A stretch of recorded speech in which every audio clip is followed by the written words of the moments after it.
Now, I'm very, very pleased to introduce the next session. It's a panel discussion, and it's about fostering students' digital citizenship to build responsible and resilient online behavior. So it's a very ambitious topic, of course, as you can imagine. And as I mentioned before the break, will be moderated by João, European ambassadors of Better Internet for Kids Youth of Colégio, Sagrado, Coração de Maria in Lisbon, Portugal. João, the floor is yours. Thank you very much to you and the panelists. Please welcome them on stage. Thank you so much, Tommaso. So, welcome to our panel on fostering students' digital citizenship to build responsible and resilient online behavior. So, first of all, I'll introduce you to our panel members. Here to my left, Carolina Soares. She is a specialist in the fields of victims of cybercrime and digital violence. Since 2017, she has been working as a victim support officer at APAV, Portuguese Association for Victim Support. She's also received training in human rights from Amnesty International and specific training in supporting victims of crime and cybercrime. Her specialization was further enhanced by training in content evaluation through the Interpol Crimes Against Children unit. Welcome, Carolina. Thank you so much for coming.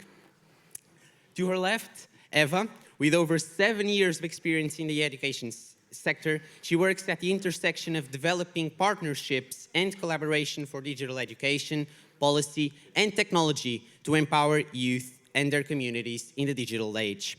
Her career spans global and public institutions. Throughout, Eva has developed impactful partnerships and secured funding for educational programs and advanced and media literacy.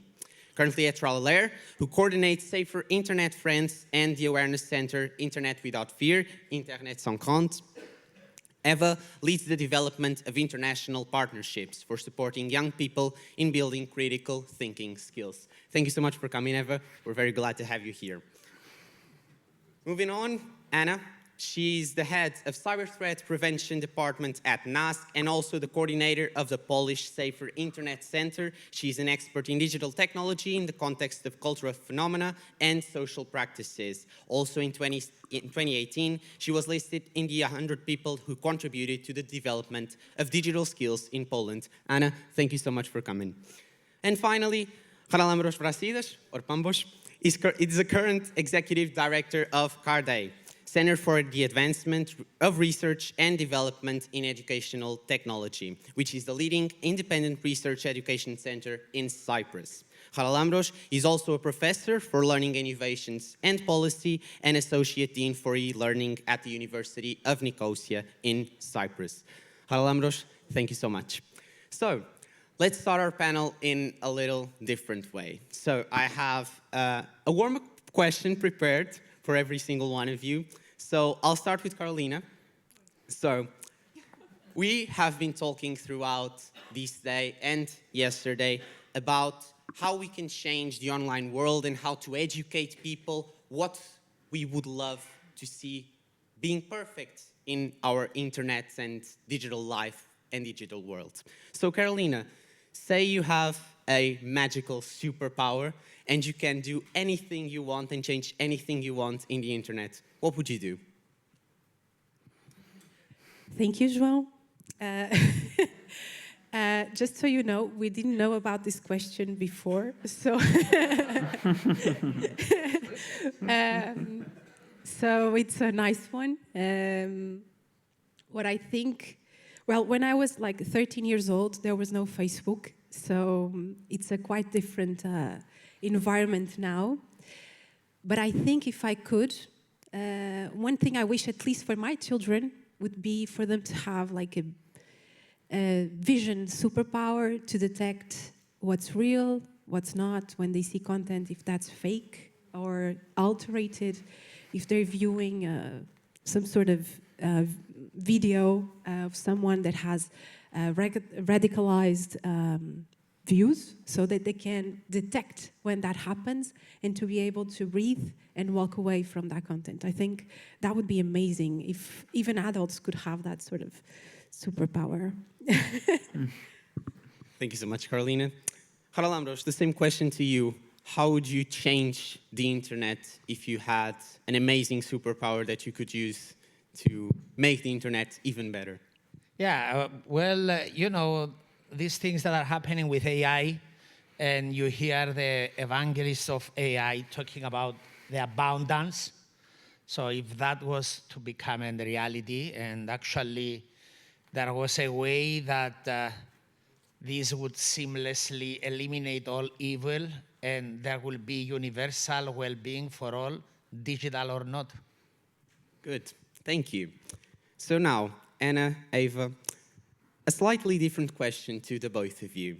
So I would presume that your youngest selves had some sort of dream of what they would become. How did your career, how did your purpose of life surprise your youngest self? We can start with you.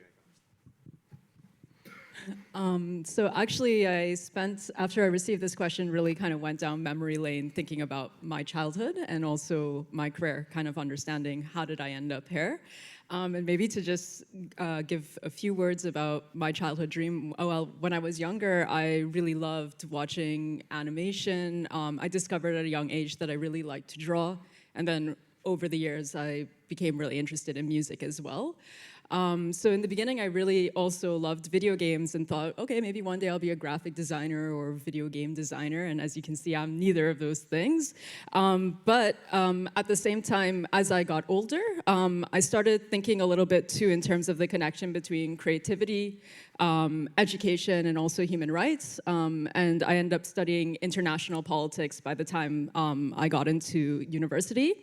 And as I was graduating, I kind of started reflecting in terms of my future and also thinking about kind of what is essential to human rights and also what's essential to democracy, for example. And for me, that became evident that it was education.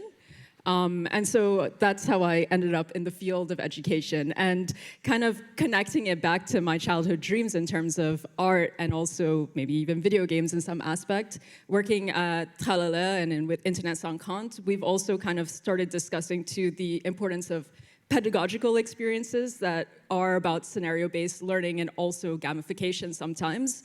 And that's when I kind of started becoming inspired too in terms of what we can say too about the positive impacts of video games as much as we talk about the risk. And so kind of seeing that I didn't fully depart from my childhood dreams, even though they looked slightly different, I really kind of spent that time thinking about that question in terms of the evolution to be able to still say that even though it might look differently, I'm not a graphic designer, but to still be able to talk about the impact of that within education. On the positive side, it's quite great. Good, thank you so much. And to finish it off, Anna, how did your present self surprise your past self? That was profound, Eva. I'm not that prepared, I would say. I dreamt of traveling, and I travel.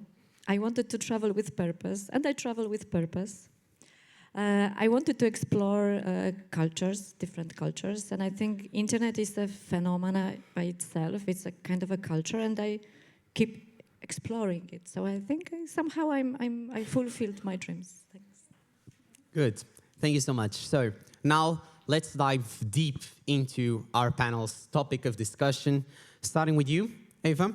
So from your work with Internet Sans Compte, which were the pedagogical strategies, so for example, peer mentoring or some sort of online resources that you have used before that have proven to be the most efficient and effective to build like these kinds of digital, safe and healthy online behaviors?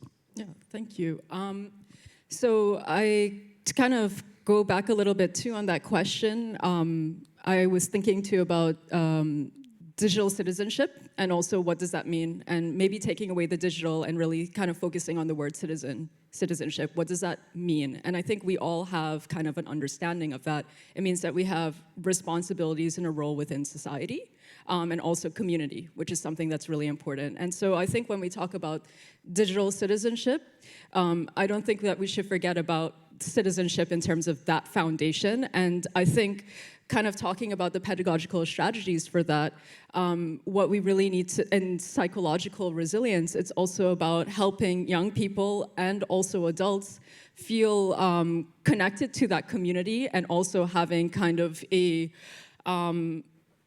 skills to be able to make responsible online ethical decisions. So my team, the pedagogical and editorial team at Internet Sans Compte, has found that a lot of the pedagogical strategies that are effective are ones that combine scenario-based learning, role-playing, and also peer mentoring and guided workshops.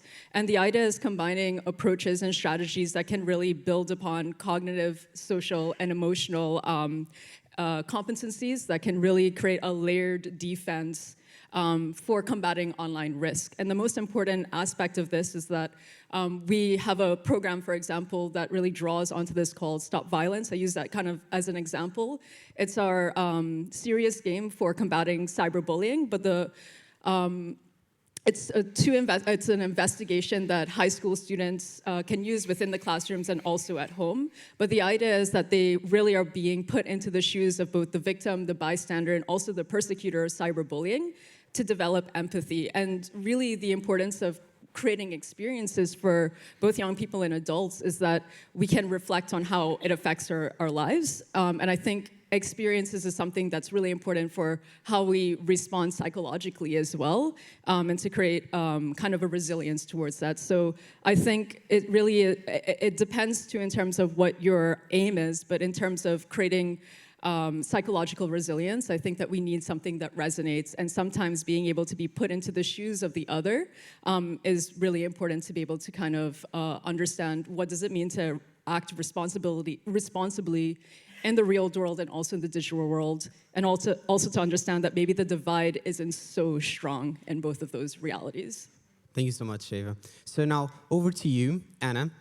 Given your work at NASK and the Polish Safer Internet program, how do you balance digital literacy education with safeguarding the efforts to ensure that students both understand and actively put in practice these concepts of online safety and digital citizenship?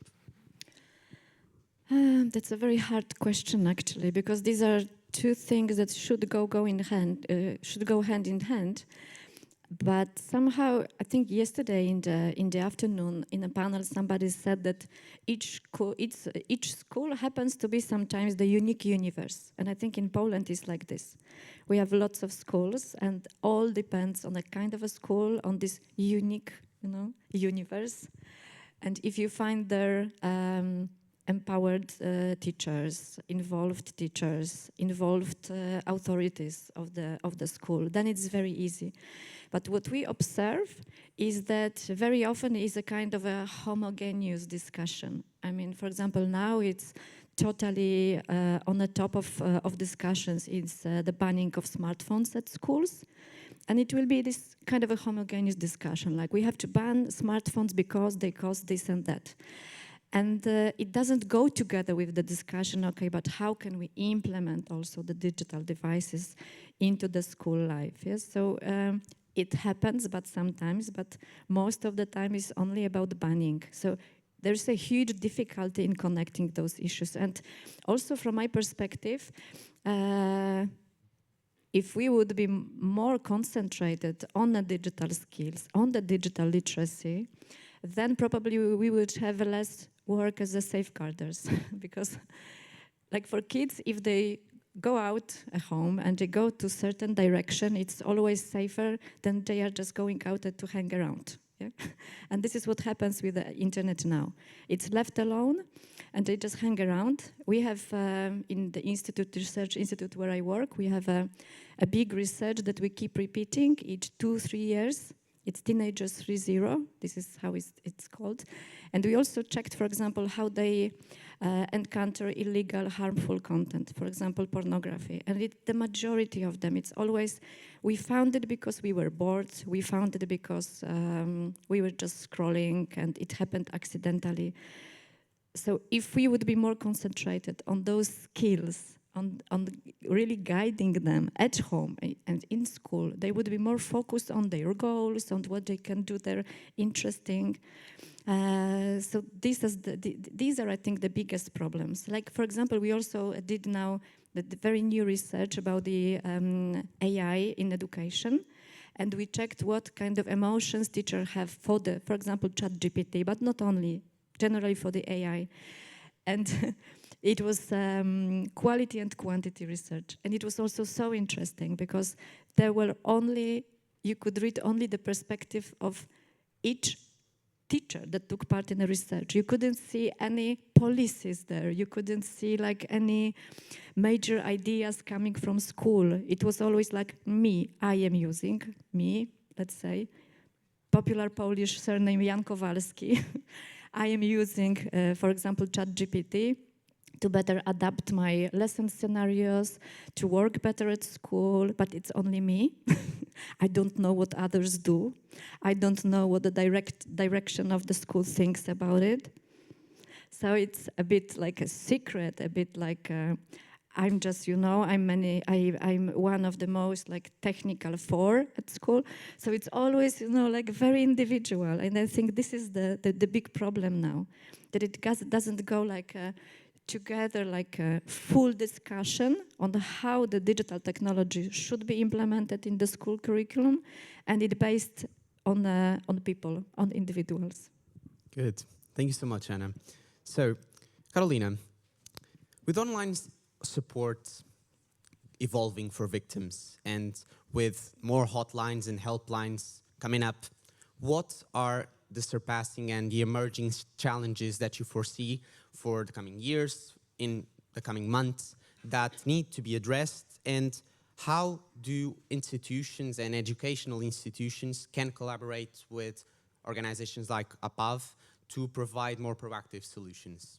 Okay. So, again, a difficult question, because I think the challenge starts before the crime occurs. That's why I think we are all here. So even by adults and young people just using, and I'm not saying that this is a bad thing, but just using hours and hours of surfing on the internet, having multiple devices that work in a different ways, by having different views of what to do with those. There's a gap between what young people do and what their parents and their educators do with those devices as well.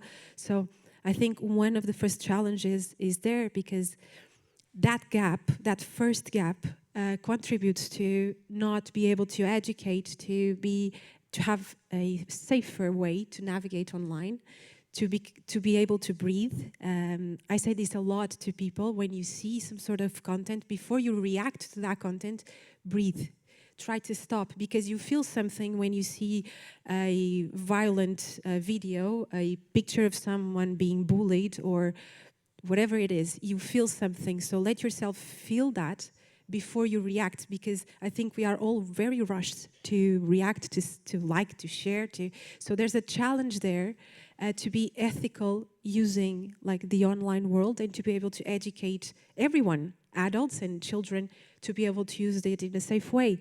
So we are very used to talk with children about crossing the streets and what to do with your backpack, where to put your wallet, and we do not have those conversations regarding the online world. But we don't have those because oftentimes parents do not have that safety net as well on their use of the internet. And I'm not addressing specifically the cybercrime part of it, but I think this plays a huge part on what happens now when we receive any reports or any person asking for help. And then, because we all use this frequently, daily, on multiple hours, we have a proliferation of things that might happen and might go wrong. It might be, we have cyberbullying cases, so peer-to-peer violence happens. It already happened before, but now has a different way of gaining dimension, I think. Then you have the way platforms work by nature, that they want the reaction, so all of us will see more violent content or more radicalized content, and then our view of the world also changes. So I think when I think victim support, this is a huge challenge for us. And then the challenge that that appears later is that when we receive an ask for help, what we can do to help that person if the person does not have the tools to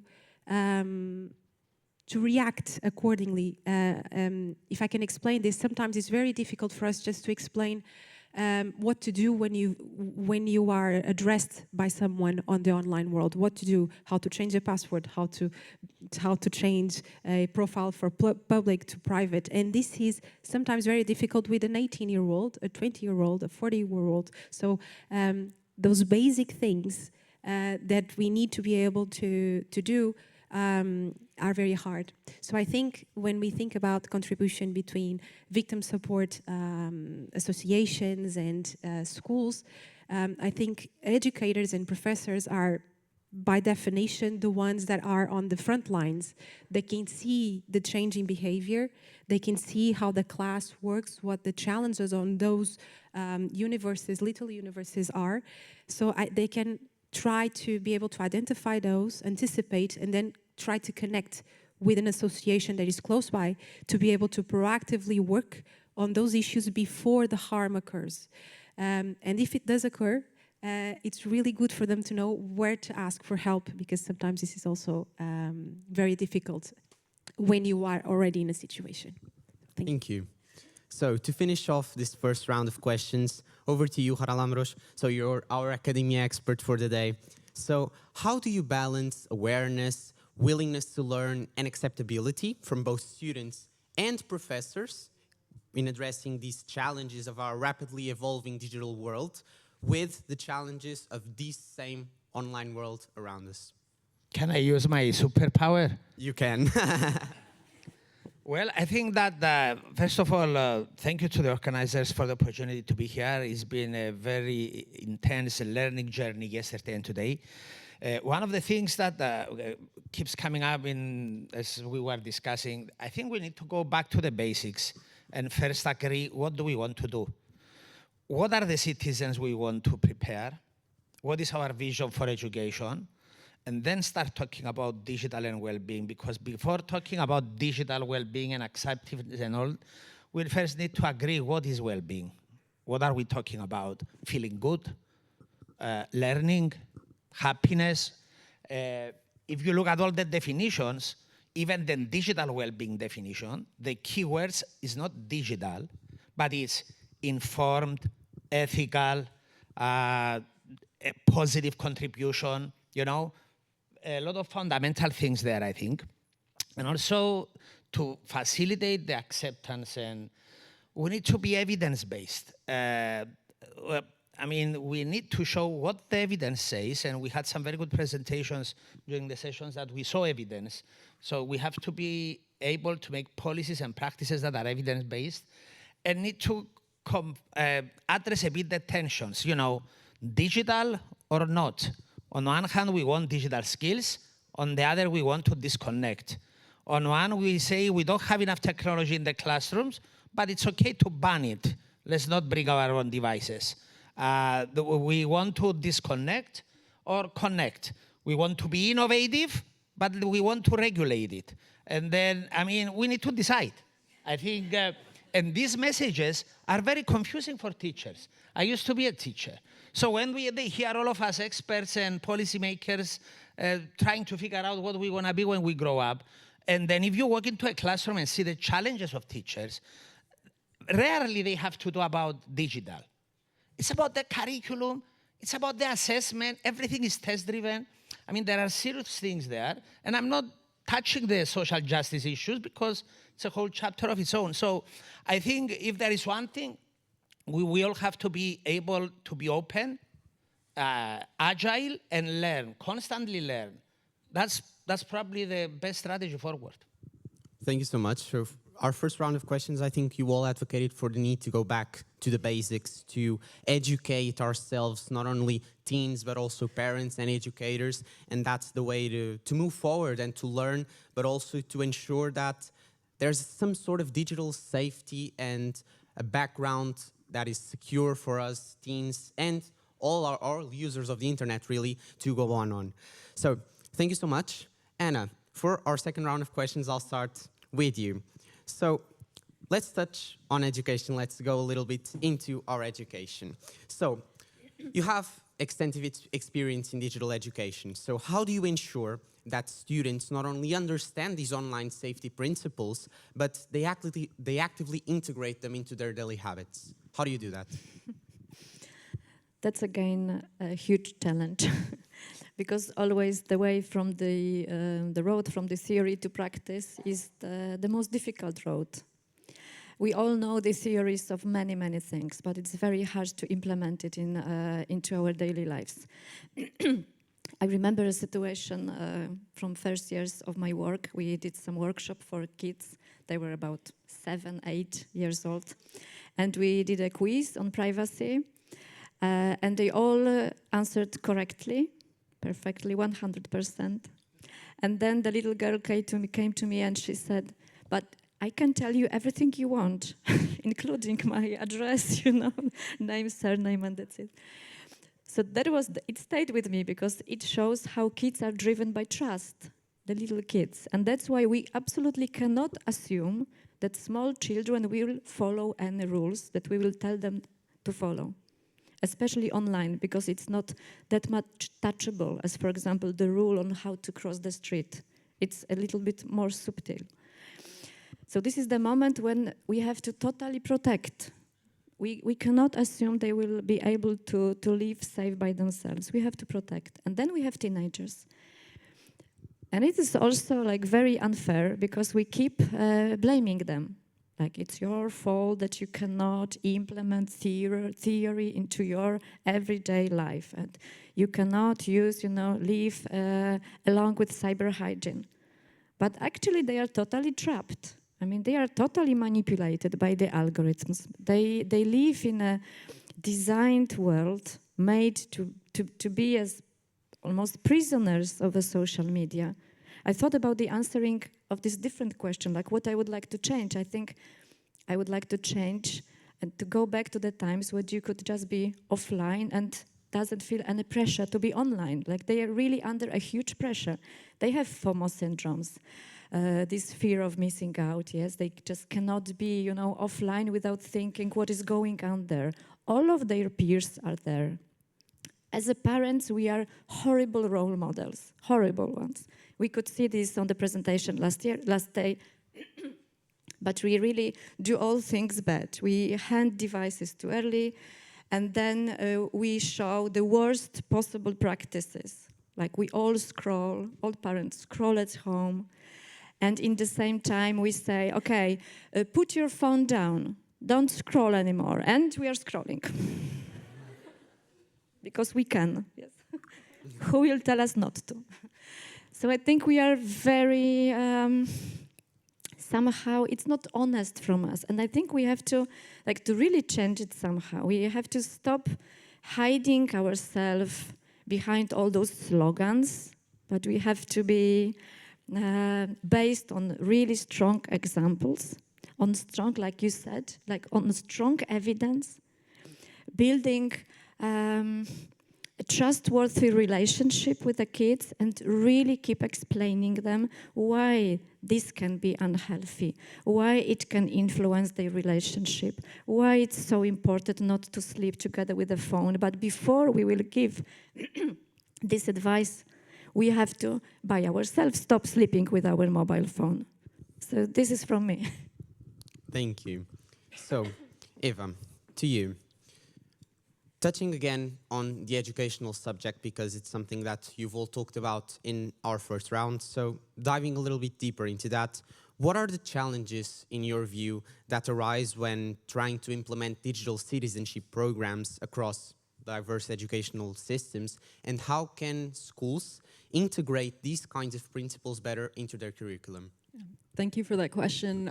So when I was thinking about this, the answer to that question, I was thinking about maybe also some of the reflections I've heard from teachers as well in the past, and this notion that the standardized national curriculum can be something that's incredibly saturated, meaning that teachers don't necessarily have time to be very specific in terms of digital citizenship.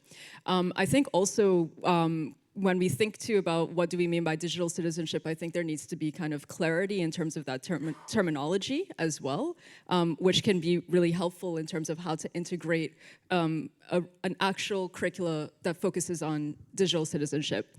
So some of the other aspects that came up into my mind in terms of integrating this into diverse educational systems, we also have to think about the issue relating to equity, access, and resource when we talk about just digital access in general, meaning that some schools might be, as we've discussed so far, might be better equipped to begin discussing what digital citizenship might look like, or even digital skills in general, digital literacy.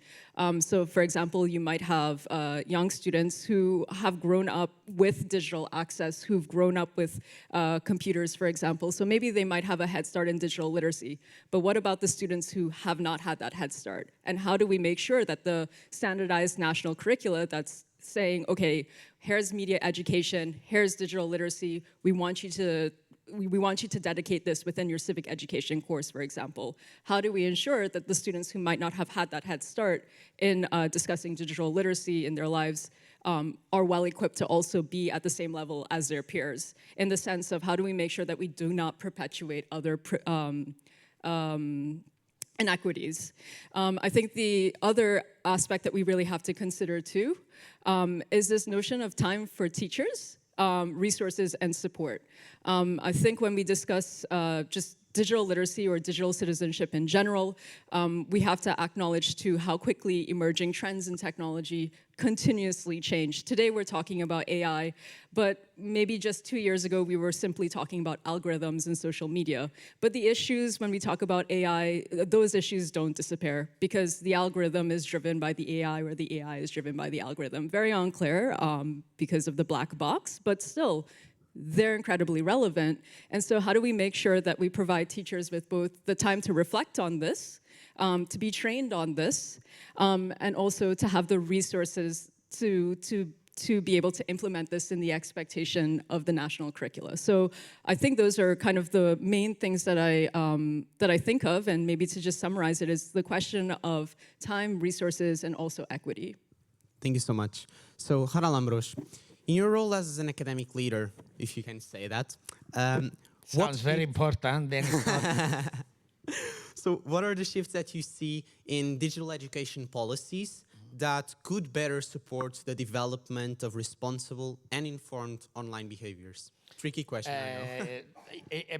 Can I Of just course. comment on something Of that course, of Anna course. was very good about us being as role models? You know, when supposedly I'm an expert, and yet my son at 3 years old was playing video games for hours on the tablet. At the age of 8, Fortnite, and I had to buy another PlayStation so I would play with him to make sure that he doesn't get into random groups. I don't know if any of you are gamers, but so, you know, our effort to be overprotective at the same time, not very good role models, doesn't necessarily is the best route, but if there is one thing I learned from this is you need to spend time with your children, okay? That's it. Online or offline, really is irrelevant to me. The key is to spend time with them, and if you build that trust, that's fundamental. Going back to policy, the very boring stuff. So, policies. Well, it's interesting because the big criticism on policies, that is disconnected completely from reality, okay? That's a known criticism of policy, and in academic circles, but also in institutions that do policies. Rarely they are based on evidence, okay? We know that. So the shift that now is starting, and I think the European Commission is moving a lot to that, that's why a lot of projects that are policy experiments, is to actually develop whole school approaches to all this. Because we know from research, half-a-day workshop, 2-hour workshop, or waiting from schools to decide if they have time to train their teachers on digital well-being. You know, do you see the logic? If they have the time to decide on their own to do it, that's not gonna take us far. But for things to work, we need to sit down with schools and teachers and then see their needs and co-design interventions that will do that. And also another very important aspect that I think, and it's the inclusion of the voices of youth. And like the wonderful group that participated earlier, and congratulations to all of you and to the organizers for inviting them. It's very important. We're working on a project now for the National Mental Health Strategy in Cyprus with UNICEF. And we're running co-design labs with youth. It's unbelievable the things you will learn if you sit down with students to talk about what they need and where we should go for this to work. And I will stop there. Thank you. Thank you so much. So, Carolina, we were talking about education, the need for being educated. So now I will ask you to educate us a little. So, reporting is one of the best ways to ensure that internet gets safer and safer every day. So, considering your work experience in APAV and managing both the help and hotline in Portugal, how does this all work? So, a case gets to the helpline. How does it get to the helpline, and how does it get solved? Okay, a lot of them don't get solved. Yesterday, I had the opportunity here to ask for a group of people if they knew what a helpline and a hotline is. I would like to ask that question now again. Can you raise your arms if you know what a hotline is now? Nice, much better. Thank you. I'm happy. I think I can go through this day. Really happy about this. So, at APAV since 2019, so APAV exists since 1990. So by definition, we are an association that helps victims of crime, of any crime. In Portugal, I said this yesterday as well, we are most known by helping victims of domestic violence. It's a huge issue. So most people know APAV for that work. But we do invest a lot of time to make sure we have units that specialize in different types of crime because they demand that sort of specialization. So since 2019, we have both a helpline and a hotline dedicated only to cybercrime and digital violence. And I make this distinction because not every violence that happens online is a crime. It might be a crime in a country, might not be in another. So every type of violence that happens in the online world, and it might cross to the physical world as well, our team is the one dedicated for that. How people can reach us, it usually happens in a phone call or an email. Those two are the most common. We have more and more people wanting to reach by email. Writing is sometimes easier than to need to face someone on the phone. You don't face them really, but need to express what is happening. And that first phone call or that first email, it's really important for us. I usually say to our officers that are answering the phone that we do provide like a first aid kit on that first phone call. And it's really important to listen. Just listen. Just by proactive listening, we are helping just by doing that. And then after listening, sometimes it's really hard to identify what the situation is when someone calls you because they deal with multiple different situations. So the idea is just to be able to listen, to be able to perceive what the other person is feeling and what they need. Sometimes what we think they need, it's not actually what they want. So this process is really important. And then, if we can, provide simple strategies that they can apply if they don't want further help from our part. Because what distinguishes APAV from other helplines, and I think this is a good thing, is that we do provide face-to-face support and support throughout time. So after people call us or send an email, we provide psychological support, legal support, social support, emotional support. And the Safer Internet Helpline now also provides takedown measures. So we are trusted flaggers in multiple platforms, so by definition we can, thankfully, when we receive some sort of image that it's not supposed to be there, a gossip account, a CSAM, that is child sexual abuse material that is spreading, radicalized content, whatever you think about, we have the means now to be able to report it and take it down. all of this, of course, we are able to do this because we also have a protocol, a partnership with our national police that is responsible to investigate these sort of crimes. And so this is basically the entire process. And it's very important also to mention that this might be just a phone call. It might have like 10 minutes, and the support we provide is within those 10 minutes because the person does not want more further. But it usually takes years to do this. We go with people to the police, we go to the court process, or just by phoning like quickly that person. So it really depends. And solving the crime is not up to us. We can help in some of the things, but the idea is just to provide help, just to be on their side when they need to. Thank you so much. So for our final and very, very brief, because we are running short on time, round of questions, Charalambos, I'll start with you. How do you see the next 5 years in terms of progress towards a more friendly and safer online environment for kids? And research-wise, what are the big problems that are being addressed right now, and what are the ones that need, in your view, to be addressed more preeminently? I think the number one problem is evidence. We need research that will actually document what's happening and what the impact is, because the large majority of research on the impact of digital on well-being is correlational, which means, yes, it's highly correlated. The increased use is highly correlated with mental health, depression, and so on. It's not cause and effect. It doesn't mean that's what's causing the stress and depression. If you look at the stress in schools and what's happening, number one factor, tests.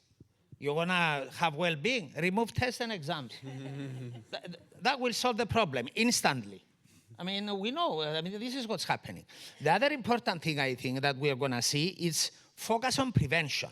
A program we're running now as coordinators called Permanent Digital, and we're working with the European Schoolnet and many universities and ministries, is to actually design a whole school program, sit down with the school, do the assessment, decide together what we want to achieve, and then monitor it and have measures before and after, and actually implement it for 2 years, not 1 week, not a half-a-day workshop. So these efforts, I think, to collect evidence, co-design approaches with youth, teachers, and so on, it's the way forward if we want to have systemic change. Good. Thank you so much, Charalambos.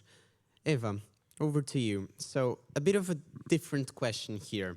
So we've seen that digital influencers and online content creators are a very big role and a very big player towards influencing children and kids nowadays. So in your experience, how could they be a tool to shape these responsible online behaviors, and how can schools and educational organizations leverage their audience and their power to influence children into actually influence them effectively and in a safer and good way?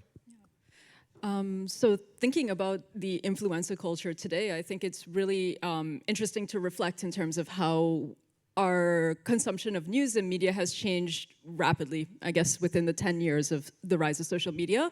And I think we definitely can't underplay the influence that influencers have in the in news consumption. And I think that there are 3 aspects I want to highlight on this topic, is in terms of if we have positive role models in our life or positive influencers, they have a huge, huge role to play in terms of modeling behaviors. So modeling behaviors in terms of being able to call out hate speech, for example, or how to act online. And also framing digital culture, which aligns in that aspect in terms of what is it like to be, for example, a responsible digital citizen. And then finally, being able to share positive messages. For example, highlighting what cyberbullying is, highlighting in terms of issues related to environmental causes, any of those kinds of messages in terms of being able to also share factual information. And this, I think I want to highlight in terms of how educational institutions or schools can also build upon or leverage influencers. I think something that was really striking is that there's a survey from UNESCO that shares that influencers typically do want to have a positive impact, but 62% of influencers do not fact check the information that they share. which can become problematic in terms of, okay, maybe what you're sharing resonates with you in a positive way. That doesn't mean that it's factual. Maybe it's really about engagement or having an emotional response. So I think one of the important aspects there is that there are influencers who do want to have a positive impact. We need to also offer them training as well in terms of how to become fact checkers and also making sure that they're guided in terms of the information that they share online. The second aspect in terms of how we can leverage it as well is that they have reach, they have capacity, and they also understand how to gain engagement in terms of their messages. So I think that in tandem, we should be providing them training in terms of how to fact-check information, and we should also be working alongside them, understanding that they understand how social media engagement works. And we've done that before, for example, with in Safer Internet Day, where we work with youth influencers, YouTube influencers, and also sometimes on TikTok as well, for them to spread information factual in terms of the messages of Safer Internet Day or the work that we're doing within the InSafe network as well. Thank you so much. Carolina, the growth and the exponential growth of internet usage has led to children being more exposed to harmful and hurtful content. So in your view, in your experience, what are children most vulnerable to, and what can we do to prevent them from being this exposed or this vulnerable to these types of harmful and hurtful content? Okay, so the exposure to harmful content, it's something that's coming up in like last year, I would say. 2 years ago, we were focused on CSAMs, extortion cases, sometimes hate speech, but not in this way, not thinking about what sort of things are people viewing daily, multiple hours a day, and what influence does that have. So, and it's quite difficult to detect, I would say. So one of the things I think all of us are most exposed, and by definition, I would say young people are most vulnerable to, because they're in the early years of their own assessment of who they are. Is just that, the exposure to content that is not filtered. There's a lot of influencers and people using internet just sharing their views of the world, trying to influence others and how they view their body, how they treat others, how they, what they should do when they are in a relationship. So this is constant and is silent. So it's really difficult for anyone to detect when that's happening, and when we do, it's not late, but it's really hard to be able to pinpoint that moment. So for me, that's the danger of all of this, is this silence of what anyone is viewing, either is a child or an adult. And then what could we do? I had multiple things that I thought. Community is one thing, but I think the first, we all talked about it, it needs to be regulation.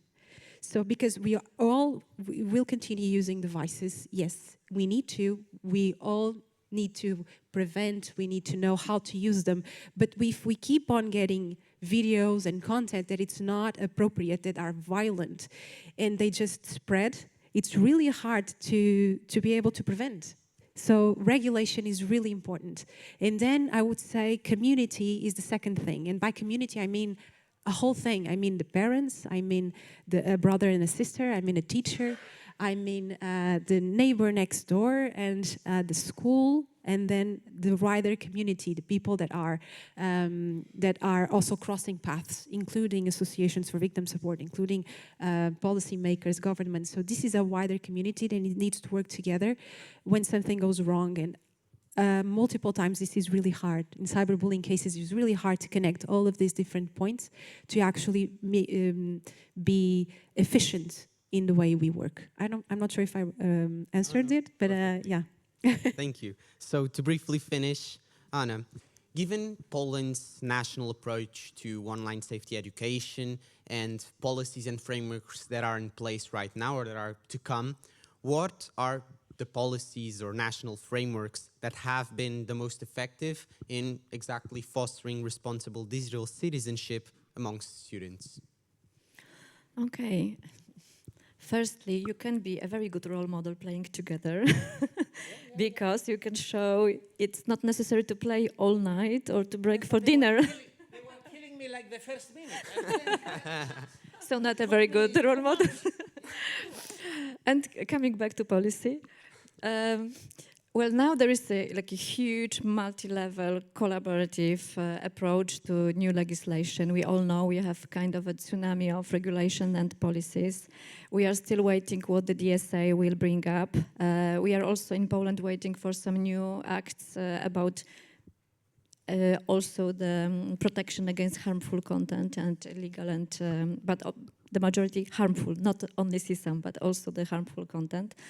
But I also cannot not mention the Safer Internet program framework, because we are doing this in Poland since 2005, and I think it brought a huge change. So like a big thank to the European Commission, a big thank to the European Schoolnet for coordinating our work of the Insight network for so many years, because I think it brought really a lot, because it brought education, it brought reaction to the illegal content, but also support and help for children. So it was it's like a big framework in Poland. And what is most important within this framework is for sure the youth panels. So it was so great to see the youth here today. We also work in Poland a lot with our youth. And now, just finishing, I would like to share the newest initiative that we have in Poland. We've created and started in November last year the idea of creating, we call it cyber spots, and these are student councils for the digital issues at school. And we started this as a pilot. We hoped to have 30 schools involved maybe in these following months. And we have 250 schools all over Poland that have already created this kind of student councils. And we provided them with trainings. Each 2 weeks, we have organized webinars for them, because they come from all over the country. So that version was the best. And now we are meeting them, the most active, those who shared with us all the initiatives that they've organized in schools. We will meet them in Warsaw in 2 weeks. So I'm very excited to hear from them how they work, how they see their work for last few months. And we hope to develop this action to have really in each school this group of schools initiators available, because they do the consultancy and they also do the initiatives. So it's both. So we have no time, so let me finish with that.